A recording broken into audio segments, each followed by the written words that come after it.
Një 25 vjeçar I shpallur në kërkim për disa vepra të rënda penale është vënë në prangat e policisë së Shkodrës në kuadër të një operacioni të mirë organizuar policor.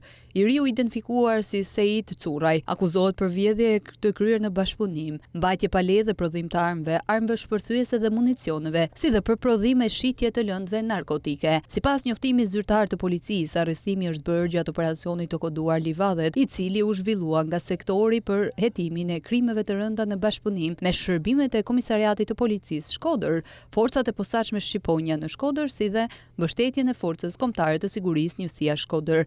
Operacioni u bazua në informacione të siguruar nga struktura policore për vendodhjen e këtij shtetasi të shpallur në kërkim.